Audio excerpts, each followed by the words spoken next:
Selamat pagi sahabat Alkitab yang terkasih. Marilah kita awali hari ini dengan melakukan perenungan akan firman Tuhan.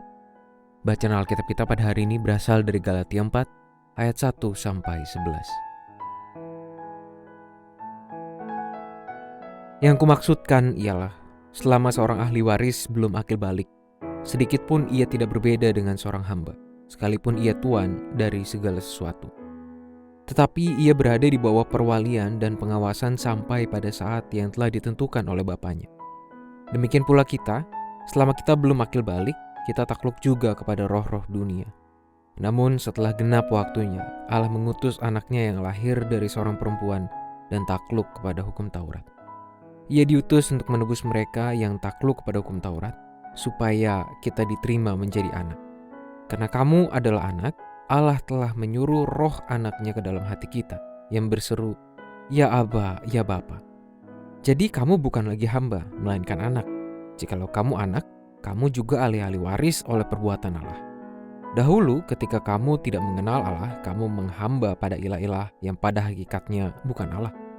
Namun sekarang sesudah kamu mengenal Allah, atau lebih tepat lagi, sesudah kamu dikenal Allah, mengapa sekarang kamu berbalik lagi kepada roh-roh dunia yang lemah dan miskin dan mau mulai menghamba lagi kepadanya? Kamu dengan teliti memelihara hari-hari tertentu, bulan-bulan, masa-masa yang tetap, dan tahun-tahun. Aku khawatir kalau susah payahku untuk kamu telah sia-sia. Hak waris tidak jarang menjadi objek perebutan di antara anggota keluarga hingga dapat merusak hubungan para anggota di dalamnya. Berita-berita perihal perseteruan di antara kakak beradik kandung untuk memperebutkan harta warisan tidaklah sulit untuk kita temui di ruang publik masa kini.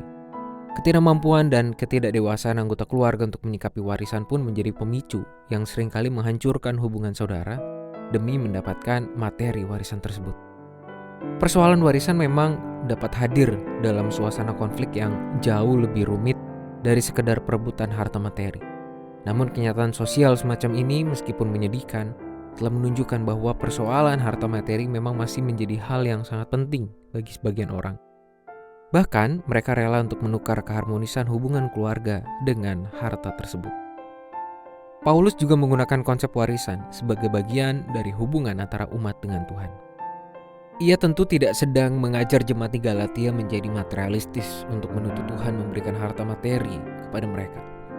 Namun dengan memosisikan umat Tuhan sebagai ahli waris, Paulus ingin menekankan kepada jemaat bahwa semestinya mereka menganggap penting relasi dan keselamatan yang telah diberikan oleh Tuhan. Kenyataan yang pada saat itu terjadi, yakni ketika mereka menukarkan iman kepada Kristus dengan perhambaan kepada hukum Taurat, telah dianggap oleh Paulus sebagai ahli waris yang menolak warisan. Artinya mereka yang sebenarnya telah menerima keselamatan dengan beriman kepada Kristus, justru telah menolak keselamatan tersebut pada saat mereka lebih memilih untuk hidup di bawah otoritas hukum Taurat. Sahabat Alkitab, tulisan Paulus ini dapat menjadi kesempatan untuk menilik secara jujur dan tulus di hadapan Tuhan, yakni perihal sikap kita dalam menjaga iman kepada Kristus. Apakah kita masih sungguh-sungguh menjaga iman untuk terus bertumbuh, atau justru sedang menyanyiakannya? Kita perlu berhati-hati agar tidak terjerembab ke dalam kondisi beriman yang semu atau hidup segan mati tak mau. Setiap umat Tuhan juga perlu menyadari bahwa Tuhan telah menjadikan kita ahli waris untuk menikmati keselamatan yang selayaknya direspon secara bertanggung jawab, bukan dengan keserakahan maupun sikap ogah-ogahan.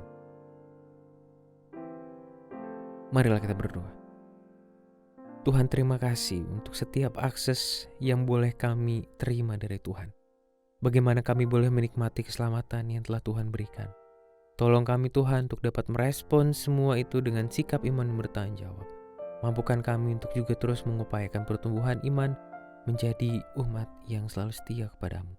Hanya di dalam nama Tuhan kami Yesus Kristus kami berdoa dan menyerahkan kehidupan kami. Amin.